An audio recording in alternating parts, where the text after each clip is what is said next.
Yo, how are you guys doing? My name is Rob of Rule of Two Review, and welcome back. So, what a difference 6 months really makes.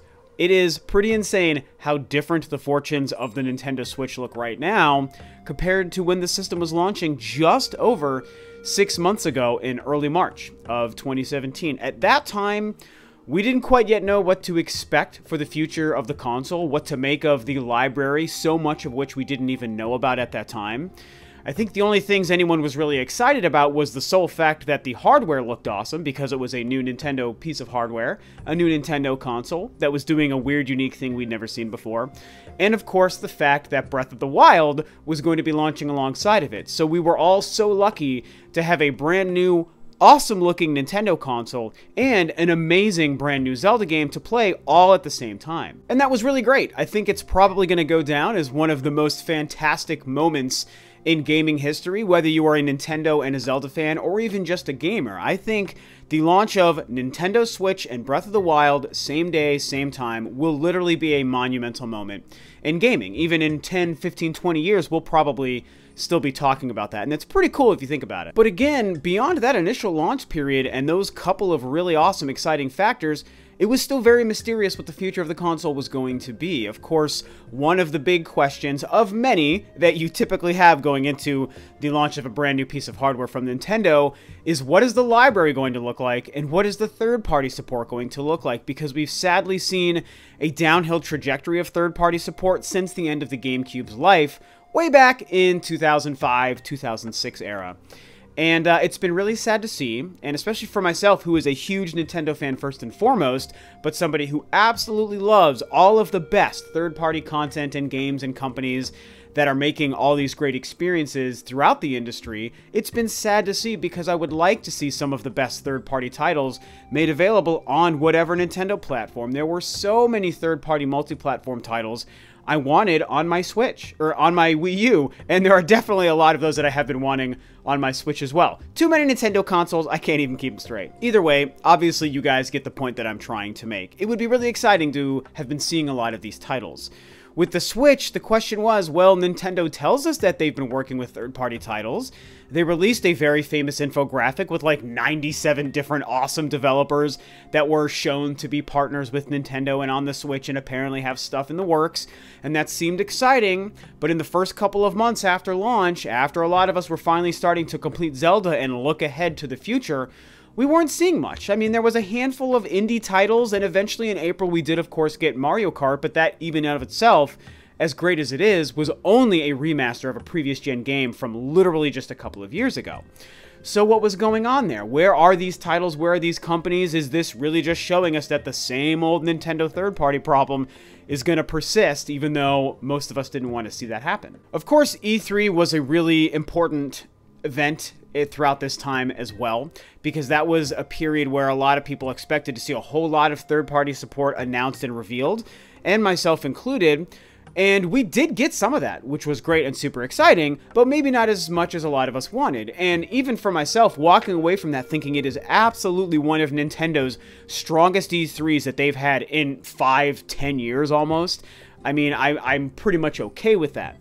That doesn't mean I still didn't walk away understanding and acknowledging, like, okay, more third-party support and proof of a strong third-party future would have been nice. Nintendo gave us an amazing smattering of first-party content to be excited for at that time. And again, a couple of nuggets of third-party things, but we wanted more. And again, I also wanted more, and it was a shame to not see that. Now, what I will remind you guys of, and for anyone who was still following the channel back then, again, only a couple of months ago around E3, was as much as I was then acknowledging the fact that we didn't see as much of that stuff as a lot of us wanted, I always did believe that eventually we were going to start to see the third-party situation kind of flatline and fix itself and start to bring a lot of these titles into the fold. I expected a couple more nuggets by the end of the year, but I mostly expected next year, 2018, to be the time we started to see some of these companies and titles come on board to the Switch, and it was like, well, I'm sad to not see this stuff right now, but I want to calm everyone down and say I truly believe eventually we will see those titles. The really interesting thing is, although that was correct, that was a very accurate prediction from my part, I wasn't even truly accurate because we've actually seen way more than I expected to see, at least by the end of this year, 2017, with Bethesda support, with Rockstar support, with EA and 2K, and yes, even Capcom. I know people are mad at Capcom for things, which is all legitimate, but we're still seeing some things, and I think that hopefully Capcom is building up to bigger things. And so it's like, wow, 2017 kind of started to show us the crazy third-party prospect of the future. But what about next year? What about 2018? Is this something where we're going to see the trend continue? And yes, I do think we're only going to see this trend continue, and it's so fantastic to see.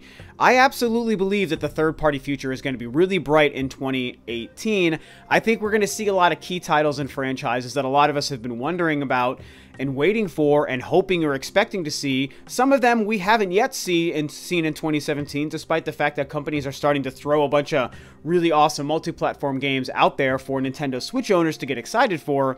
There's a lot that we've still been waiting for, and I think we're going to see some huge ones. The biggest one, and I hinted at this at my Q&A I did like around a week or two ago, where somebody sort of asked this question. I absolutely believe that next year we will see Call of Duty on the Switch. And I know that not everyone loves Call of Duty, but I think that even for the people who don't like Call of Duty, you can probably still understand and acknowledge how important and how relevant that franchise is. Has it been ebbing and flowing and had its ups and downs, more downs than ups lately? Yes, absolutely. It doesn't mean it's not still a massive seller and a huge draw for a lot of gamers, and I will state this, a really fun game with amazing shooting mechanics, and a game that I think a lot of people would just have fun with. And to put a game like that on the Nintendo Switch and deliver like the same seamless online multiplayer focused gameplay, and hopefully next year's game also has a great campaign, that's kind of up to whatever next year's Call of Duty turns out to be. But if they nail that important key element of Call of Duty and bring that seamlessly to the Switch, it would be huge. I think there is a massive audience for Call of Duty on the Switch. And sure, Activision doesn't necessarily need a bigger audience. They don't necessarily need more money because Call of Duty rakes in all of the money that they could possibly ever need. But I feel like it'd be silly to discount a whole brand new entire market and platform to be able to gain funds and sales and excitement and new customers from. I mean, you're only casting a wider net as a company if you take something like Call of Duty and add it onto yet even another platform. So we didn't see World War II this year, which is unfortunate, but not really surprising. I mean, I had a little bit of hope for a little bit there, but I truly never felt that we would see that. But next year, you guys, we have to remember that's kind of the one interesting thing about Call of Duty is every year we get a new game. So I don't even know if it's whatever team it is next year, Infinity Ward or whoever, I forget. But the team making next year's Call of Duty, I would be shocked if they're not right now already working with a Nintendo Switch dev kit, because we know they've had it for a while now. I'm sure that they're working on porting next year's Call of Duty to the Switch, and it's going to be really exciting. Also, I would be shocked if we didn't see Assassin's Creed come to the Nintendo Switch next year. And maybe I shouldn't say next year. With Assassin's Creed, we don't know if they're coming back to annual releases or if they're now taking breaks. So I will just say the next Assassin's Creed game. I think that, yes, we're going to see that as well. Obviously, Ubisoft and Nintendo are doing very well. Major success with Mario plus Rabbids. Ubisoft has always worked very closely with Nintendo. They did a couple of crappy things near the end of the Wii U's life, and I discussed it at length at that time, 2014, 2015. But I still think that ultimately Ubisoft likes Nintendo and vice versa, and I think that these companies want to find more success together. Assassin's Creed has appeared in several iterations on Nintendo consoles in the past, some Wii U games, some 3DS games, or maybe DS games, I don't remember. But either way, not to mention so many other things like Red Steel and Zombie U. I mean, I really believe that we're going to see more Ubisoft support coming to Nintendo, and whether it's next year or beyond, I do think the next Assassin's Creed game has a very, very high shot of coming to the Nintendo Switch. Now let's talk about another big one that's actually been a rumor lately, and that is Grand Theft Auto. That's a unique series to talk about because we all know that Rockstar is supporting the Switch with LA Noire coming out in like 3 weeks, or actually just, I think it's about a month from now, November 7th? Or no, November 14th for LA Noire, sorry. November 14th, LA Noire will be coming to the Switch alongside of the Xbox One and PS4, which in and of itself is a pretty big deal. And, you know, that's something that apparently someone on a Reddit or a NeoGAF forum or something months and months ago had predicted that. And I remember because that was a rumor earlier in the year, I think, before the Switch launched. And it didn't make any sense back then, but now it does because it turned out to be a real thing. And since then, the same source that apparently leaked the LA Noire Switch connection is now saying that they kind of have reason to believe that Grand Theft Auto 5 or another Grand Theft Auto, something Grand Theft Auto, is coming to the Switch. Now, I'm not one to put too much stock in random strangers on the internet and Reddit forum posts and all those things, even though obviously a lot of that stuff is correct sometimes, like Mario plus Rabbids, like LA Noire for sure. But I kind of tend to believe that less because this person has said that, and more just because it truly makes sense. I mean, since the Switch launched, how many times when talking about third parties have you guys heard me use the title Grand Theft Auto as an example? It's absolutely a marquee title that makes so much sense to put on as many possible platforms as possible. Heck, Rockstar has already done that, and everyone's been wondering, well, what about Nintendo? I mean, honestly, some form of Grand Theft Auto should have even come to the Wii U, even though the system didn't sell well. That is a title that I will still say, after the death of the Wii U, that still it would have made sense to bring Grand Theft Auto to that console. So for sure, it makes sense to bring it to the Switch, which is selling like crazy, and software is moving like insanely fast, and they're already bringing a game to the Switch anyway. There is no reason to think that probably next year, 2018, we're going to see Grand Theft Auto on the Switch. Probably going to be a port of Grand Theft Auto 5, which is fine. That's totally great. I say bring it on. It's going to do extremely well. But what about the next Grand Theft Auto? What about Grand Theft Auto 6, or if they decide to do another spin-off title? I can't put a lock on that, but I'm willing to bet there's a good chance that, yes, even that game will get a port on the Switch, because Rockstar understands what's going on. They have the money to support developing ports for the console. And again, I think these games are going to sell so well on the Switch that they'd be silly not to continue that relationship. Now, are we going to see Red Dead Redemption 2? I would love to jump on that bandwagon, but I think I'm going to stick to my guns on that one specifically and say no. I don't know why, but that just doesn't feel like a game we're going to see on the Switch. I don't think that that's the kind of game that has the kind of, you know, multiple ports over the years kind of power that Grand Theft Auto did, where they kept making new ports and new versions of that game. Red Dead Redemption is going to sell insanely well, I know that, but I just don't see them doing the same thing with that series that they have with Grand Theft Auto. So maybe I'm wrong. I would love to see that game come to the Switch. I don't really care for it, but I would love to see it happen, so that'll be interesting to see. Dark Souls is another interesting series to talk about because that also had rumors about the fact that apparently From Software had it running on the Switch before it launched, but then we've not heard hide nor hair of it on the Switch since. They've also since completed the Dark Souls story with the Ringed City when that DLC came out earlier in the year. So, like, Dark Souls, at least as far as new games and content, is apparently done, which breaks my heart. But it would certainly make sense for them to still bring a port of Dark Souls 3 or the rumored trilogy or whatever over to the Switch. And I think that still there is a slight possibility that might be happening and something that we might see happen next year. It's tricky because we know From Software is apparently working on games for the Switch. I think that they're making some RPG for the Switch confirmed, but we don't really know much about it, and that's all we know from that company. Why wouldn't we be hearing more from Software? And so, yeah, I put like a 50-50 chance that we might see Dark Souls in some way, or even another From Software Souls game, like if they do make another Souls game, or if they make a Bloodborne 2 that's not going to be exclusive to Sony, which it probably would be, but maybe it won't. Who even knows? So yeah, we might see something from them next year, and I think Dark Souls has a pretty good shot. I also think that next year we're going to see more sports games from the likes of EA and 2K, without question. Next year, we're going to see Madden, and we're going to see, hopefully, NHL. That's one I would probably look into picking up. And I think we're going to see the next iterations of FIFA and the 2K games, NBA 2K and WWE, because I think those games are going to sell well. NBA's been doing extremely well, reviewing well, selling well.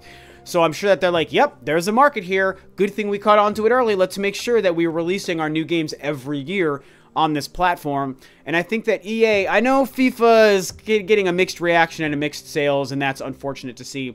But I feel like EA still is going to be learning from what's going on this year and still realize we still shouldn't shun this audience and shun this market and this console, because obviously there are reasons why FIFA might not be doing so well. I think when Faye comes out, that game is going to do very, very well on the Switch.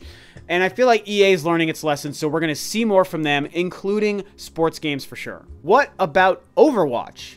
Would we finally possibly see Overwatch come to the Switch, a game that people have been asking for since the console launched.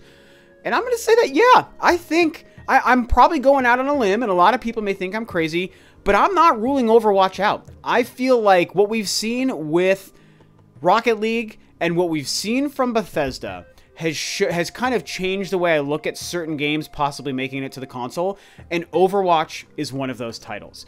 Because Overwatch fosters a community like Rocket League does. Rocket League came out a couple years ago, 1 or 2 years ago. Overwatch, same thing, came out years ago. Rocket League is coming to the Switch, and Rocket League is going to do extremely well. They've got exclusive Nintendo content that is going to further sell that to the Nintendo audience. I will be buying and playing it for the first time because of that reason. And Overwatch absolutely has the exact same possible future if they decided to do that. So I think Overwatch makes a lot of sense on the Switch.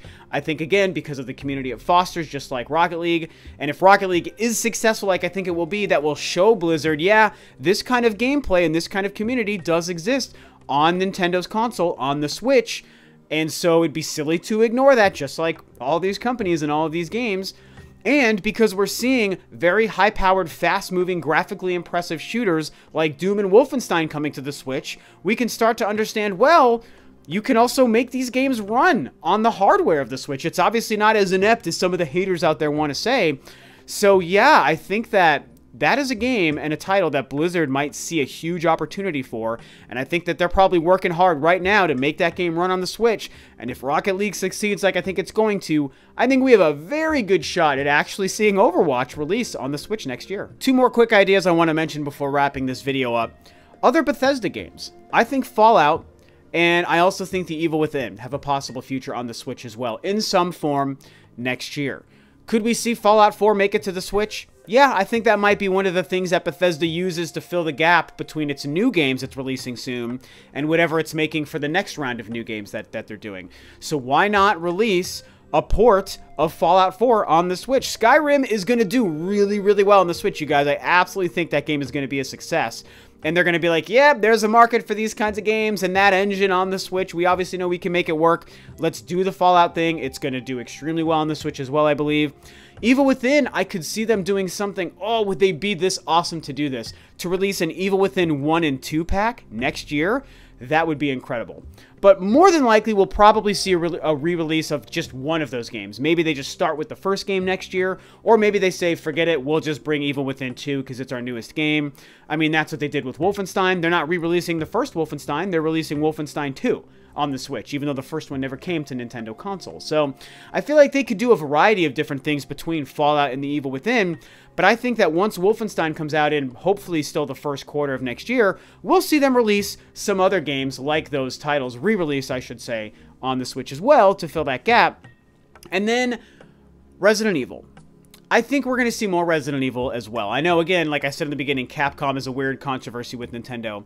But I think that Revelations are going to do, those games are going to do okay. I think that Capcom, just like EA, both companies been making really stupid decisions when it comes to Nintendo and the Switch. But I think that despite whatever successes and failures they might see with their games this year, I think they're learning and I think they understand, okay, we can't make mistakes with the few games releasing on the Switch. If we release these games without these mistakes and these future titles and franchises without these same mistakes, obviously the market's here. They're going to see Bethesda and Rockstar and 2K rake in the dough with the games that they're releasing and the effort they're putting into their games on the Switch. And so companies like EA and Capcom, making boneheaded mistakes, yes, but I think are going to decide to make smarter decisions in the future. So might we see Resident Evil 7 ported next year? Possibly. Are we going to see the next Resident Evil on the Switch down the road? Possibly. And my big theory, that Resident Evil 2 make, are we going to see that on the Switch? I think yes. I don't even think possible. I absolutely think the Resident Evil 2 remake is going to make it to the Switch. Hopefully next year also. That really just depends on whenever Capcom's releasing the damn thing. So yeah, this was something I told you guys a few weeks ago I was excited to talk about and make a video about. And hopefully this conversation and all the facts and details and theories and guesses for me that I presented today fill you with a little bit of optimism and a little bit of hope for the future of the Switch. Even though the Switch doesn't really need that for me, it's got a future. Even if third parties left completely, Nintendo and the Switch are going to be fine. They've really proven that they can make it with their own first-party content. But I think their success is only going to be increased tenfold with proper third-party support. And obviously, as you can tell, I believe we're going to see a lot of it coming next year. I expect a lot of these titles to start showing up in 2018 and beyond. So, what do you guys think? Do you agree with my theories? Do you agree with the titles I discussed? Are there ones that maybe I didn't bring up that you also think we might see? Or do you think I'm way off base with most of my predictions, which is entirely possible? Hey, I can be wrong. I'm human. That happens. But I feel really good about a lot of the titles I discussed today. So, what do you guys think? Talk about Nintendo, the Switch, the third parties, all of these fun franchises below. Thanks as always for tuning in. This is Rob of Rule of Two Review, and I will catch you guys next time on another video.